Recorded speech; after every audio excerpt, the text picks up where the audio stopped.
환자분들을 보다 보면 변비 자체로 이렇게 오시는 분들은 드물어요. 간혹 이제 나이 드신 분들이 너무 이제 대변을 못 보고 힘들어서 오시는 경우도 있긴 하지만 어떤 문제가 있어서 왔는데 이유를 찾다 보니까 이게 이제 변비로 인해서 장내 상태가 문제가 생겼다. 이것을 해결하는 경우들이 꽤 있습니다. 예를 들면 피부 트러블이, 피부에 염증들이 자꾸 많이 생기는데 이유를 쭉 찾아보니까 이 장에서 대변이 잘 시원하게 나가지 않아서 어떤 염증성 상태가 돼서 온 것을 경험하는 경우도 있고요. 만성적인 소화불량, 배가 더부룩하고 나는 소화가 안 되고 가스가 찬다. 이래서 왔는데도 또 변비가 문제인 경우도 있고, 때로는 두통이나 어지럼증도 간혹 변비 때문에 생기는 경우도 있고요. 쉽게 생각하면 어떤 장내 환경이 대변이 잘 빠져나가지 못해서 장내 환경의 어떤 염증성 상태라던가 아니면 거기서 빠져나가야 될 독소들이 다시 몸으로 재흡수돼서 그것이 혈류를 타고 다니면서 생기는 문제들, 그리고 어쨌든 우리가 먹으면 잘 내보내야 마음도 편하고 배도 편안하고 한데 그것을 잘 내보내지 못해서 오는 어떤 심리적 스트레스라던가 배의 불쾌함, 그리고 그것 때문에 이제 제대로 먹지 못하고 그런 부분들이 복합적으로 생기면서 변비로 인해서 건강상의 문제들이 생기는 경우들을 많이 보게 됩니다. 그래서 이제 변비를 해결하려고 할 때 요즘은 TV 광고에도 있지만 변비 약을 광고하기도 하고 또 심하면 관장을 주기적으로 하시는 분들도 계세요. 그런데 이렇게 대변만 무조건 빠져나가게 하는 완화제라든가 관장을 자주 하게 되면 문제가 뭐냐면 우리 몸은 어떤 상황에든 적응을 하거든요. 그래서 변비약이 들어오는 상황, 또 관장을 하는 상황에 적응을 하게 되면 우리 장이 스스로 운동을 해서 대변을 빠져나가게 하는 그런 기능들을 잃게 됩니다. 일종의 장이 무력해지는 상황에 빠지는 거죠. 그렇게 되면 나중에는 그런 약물이라던가 관장 같은 방법이 아니면 대변을 보지 못하게 되는 상황도 벌어지기 때문에 부득이하게 너무 심한 경우가 아니라면 왜 변비가 생길까? 그 원인을 찾아서 그 원인을 제거해 주는 것이 훨씬 더 효과적이고 합리적인 방법입니다.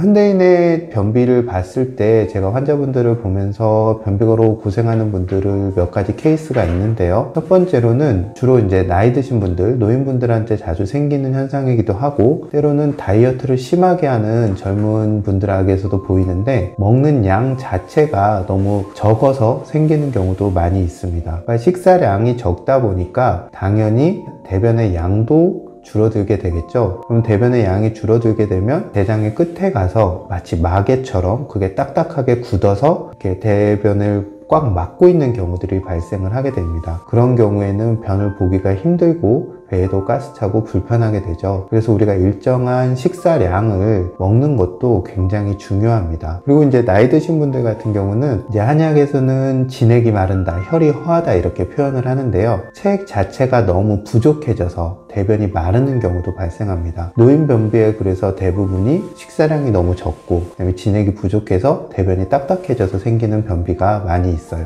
그리고 현대의 많은 젊은 분들이나 더 많은 분들이 고생하는 경우는 대변이 시원하게 나가지 않는다, 이런 잔변감을 호소하는 경우들이 꽤 많거든요. 그런 경우는 장의 운동성도 봐야 되고 대장 안의 환경도 한번 같이 살펴봐야 됩니다. 장의 운동성은 대장도 일종의 근육이기 때문에 얘가 잘 운동하기 위해서는 일정한 팔다리를 움직이는 운동들이 필요하거든요. 이런 신체적인 움직임들이 너무 줄어들어서 장의 운동성이 줄어들어서 변비가 생기는 경우도 있고요. 두 번째로는 우리가 이제 이전에는 좌변기라고 해서 쪼그려 앉아서 대변을 봤는데 지금은 양변기라고 해서 그냥 앉아서 보게 되죠. 이렇게 보게 되고 또 의자에 앉아서 생활하는 시간이 많고 또 기본적인 운동들이 부족해지게 되면 대변을 밀어내는, 우리가 배심이라고 표현할 수도 있는데요. 대변을 밀어내는 어떤 근육의 힘, 배심이 부족해져서 잘 밀어내지 못해서 생기는 경우도 많이 발생을 하게 됩니다. 이런 경우라면 규칙적인 운동들이 굉장히 필요하겠죠. 다음으로 많은 변비와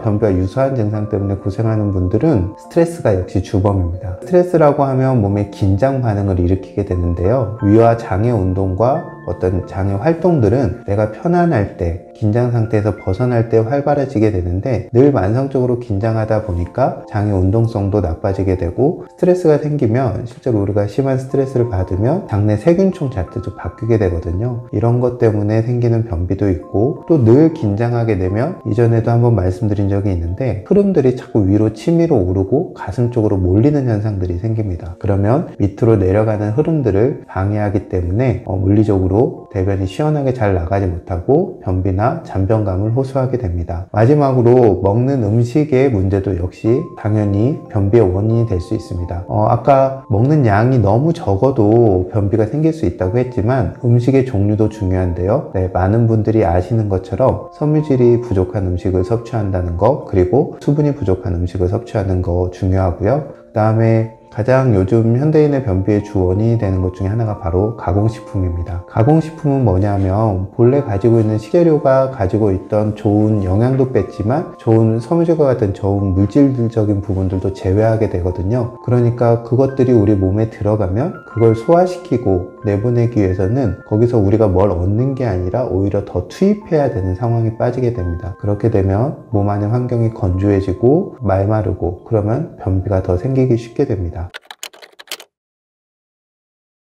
그래서 우리가 자연에 가까운 식재료로 만든 음식을, 제철 음식들을 먹는 것들이 어떻게 보면 변비를 예방하고 치료하는데 가장 좋은 방법이 될 수 있는데요. 제가 한 가지 권하는 음식으로는 미역 다시마밥, 다시마 미역밥을 권하고 싶습니다. 많은 분들이 아시는 것처럼 해조류에는 비타민, 미네랄도 풍부하고 아주 섬유질이 풍부하죠. 이거 외에도 해조류에 그 매끈매끈한 성분들이 있죠. 알긴산이나 후쿠이단 같은 당류 화합물들이 있는데요. 이것은 그 자체로도 좋은 영양 성분이 되지만 장내 미생물들에 좋은 영향을 할 수도 있고 또 이런 혈행을 맑게 하거나 순환을 돕는 역할도 할 수 있기 때문에 현대인의 변비에 좋은 식재료가 될 수 있습니다. 미역 다시마 같은 경우는 미역과 다시마 가루들을 이용해 가지고 간단하게 한솥밥을 지어 먹을 수 있거든요. 이렇게 한솥밥을 지어서 제철에 나는 채소라든가 야채 같은 걸 양념장을 만들어서 같이 비벼 드시거나 한다면 변비로 고생하는 분들에게 많은 도움이 될 수 있을 거라고 생각합니다.